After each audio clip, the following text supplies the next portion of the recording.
Dinner and a Movie is brought to you by Hamilton Walkers. Major star power is at theaters this weekend, while a disappointing horror film is available for streaming. Here to review Let Him Go and The Dark and the Wicked are our film critics. We'll let you decide which one's dark, which one's wicked. We got Pam Powell and Chuck Kopinski. Probably both dark. Oh, no. Well, we're going to start with Let Him Go.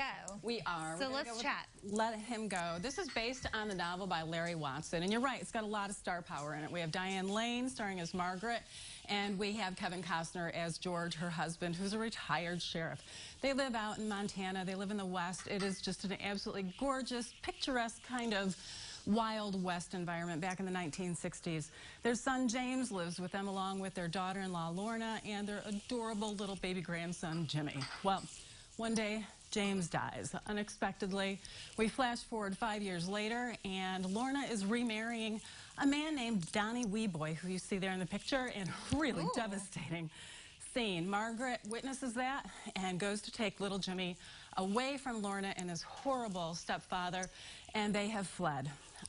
Margaret and George begrudgingly go on this road trip to try and find little Jimmy, and I'm sure she thinks that she's going to just take little Jimmy home with her with no flack from Mom whatsoever. First half of the movie, this is basically divided into two different pieces. First half is really wonderful.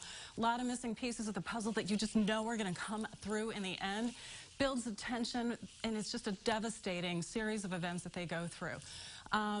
Unfortunately, the second half of the film is way over the top.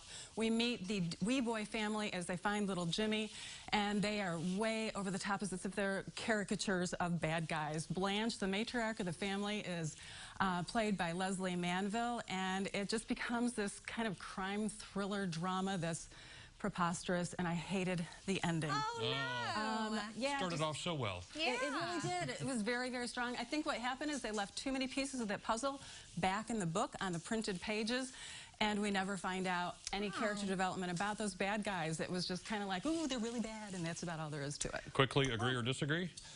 I agree, unfortunately. I really wanted to like it, but need more about the bad guys. I have a feeling you didn't like this next one. I love horror films when they're done well. Unfortunately, they're rarely done well.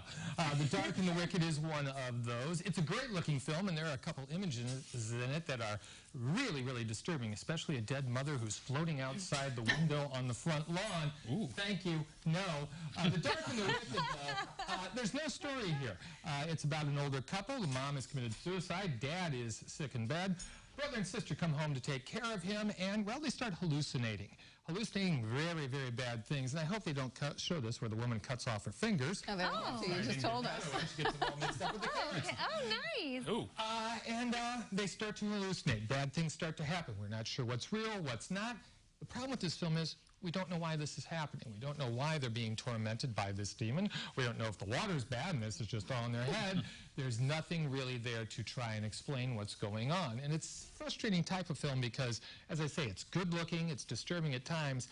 And this sort of problem could be easily solved with just, you know, a couple lines, maybe a paragraph here or two, just to explain things, but we can't be bothered. So very disappointing. How about a little character development? That would have been kind of cool, too.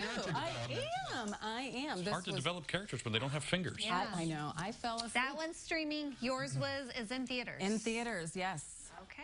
Well, more details on everything Chuck and Pam have today and all the time. They give away stuff all the time, so check out their website, their Facebook page. We'll connect you at our website, which is CILiving.tv.